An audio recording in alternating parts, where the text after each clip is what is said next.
कहा कि transition period है ये। एक जी, ऋतु से दूसरे ऋतु में हम प्रवेश कर रहे हैं। तो ख़ास करके जी। उन लोगों में जिनकी इम्यूनिटी कमज़ोर होती है, ख़ास हुँ, करके हुँ। बच्चों में या कुछ ऐसे बच्चे हुँ, हैं जो पहली सर्दी देख रहे हैं, हुँ, हुँ। उन उनको अगर ये वायरस अफ़ेक्ट करता है, तो उन्हें क्या करना चाहिए?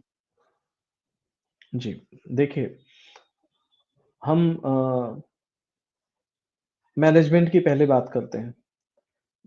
कहने का मतलब इस प्रकार की जो जिन्हें हम बोलते हैं निमोनिया साधारण भाषा में या जिसे हम बोलते हैं हमारी जो मेडिकल लैंग्वेज होती है कि रेस्पिरेटरी डिसफंक्शन कहने का मतलब साधारण निमोनिया होना जिसमें बच्चे को सर्दी-खाँसी होना, वो साधारण होता है, वो एक डेवलपमेंट का हिस्सा होता है। लेकिन निमोनिया में अगर बच्चे को बहुत तेज़ साँसें चलने लगें, उसकी पसलियाँ अंदर की तरफ जाने लगें, बच्चा कुछ खा पी ना रहा हो, रिस्पॉन्स कम कर रहा हो, तो ये सारे रेड सिग्नल सिग्नल होते हैं जो हमें बताते हैं कि कुछ एबनॉर्मल है जो साधारण से हटके है। तो ऐसी स्थिति में बच्चे को लेके जो पास का जो भी आपके पास स्वास्थ्य केंद्र है, अगर आप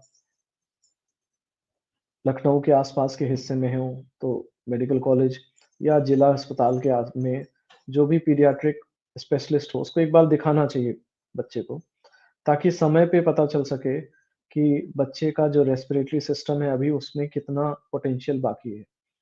ज़्यादातर केसों में जो चाइना में जिस प्रकार से हम लोगों ने देखा है न्यूज़ में, ज़्यादातर जो मामले हैं, उनमें supportive treatment, respiratory supportive treatment देने की आवश्यकता हुँ, पड़ती है, जिसमें ऑक्सीजन इन्हेलेशन, ऑक्सीजन सपोर्ट जिसे बोलते हैं, आईवी फ्लूइड्स मतलब अगर बच्चा मुँह से नहीं ले रहा है, डिहाइड्रेशन में जा रहा है, तो उसको नसों द्वारा आईवी फ्लूइड चढ़ाया जाता है, पानी जिसे बोलते हैं साधारण भाषा में।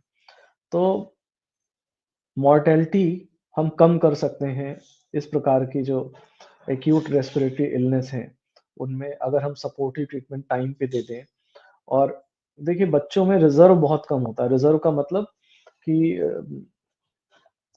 अ, शरीर की जो लड़ने की क्षमता होती है, प्रतिरोधक क्षमता हुँ, वो और कितनी देर तक कोई आदमी अपने संसाधनों से मुकाबला कर सकता है। तो जो फिजियोलॉजिकल रिज़र्व होता है, बच्चों का बहुत कम होता है।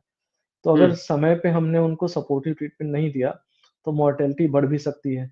क्योंकि हमारा हेल्थ इंफ्रास्ट्रक्चर, विशेषकर अगर हम भारत की बात करें, 140 करोड़ के आस-पास आबादी है।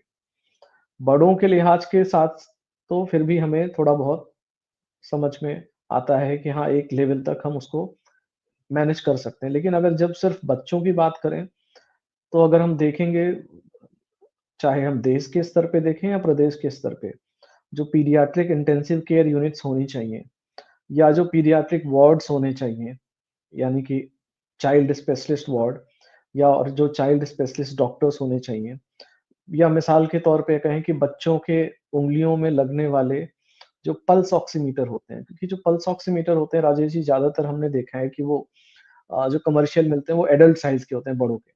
तो बच्चे वाले हमारे पास कितने हैं, मास्क कितने हैं, तो ये जो प्रिपेयर्डनेस का हिस्सा है, अगर हम देखें तो हमारा हेल्थ इंफ्रास्ट्रक्चर पहले से कमज़ोर है। चाइना से अगर हम कंपेयर करें तो हमारा हेल्थ हेल्थ इंफ्रास्ट्रक्चर ओवरऑल उनसे काफ़ी कमज़ोर है। तो ऐसी स्थिति में अगर हम मामले ज़्यादा मात्रा में आए और अगर हम सपोर्टिव ट्रीटमेंट नहीं दे पाए, तो ज़ाहिर-सी बात है कि हमारे यहाँ मॉर्टेलिटी ज़्यादा होगी एज़ कम्पेयर टू उन देशों के मुकाबले जहाँ का स्वास्थ्य इंफ्रास्ट्रक्चर जो है, स्वास्थ्य का तंत्र बच्चों के हिसाब से हमसे बेहतर है, तो वो ज़्यादा सपोर्टिव ट्रीटमेंट दे पाएँगे, उनके यहाँ मॉर्टेलिटी कम होगी। तो हमें लगता है कि सरकारों को इस मामले में विशेष ध्यान देना चाहिए।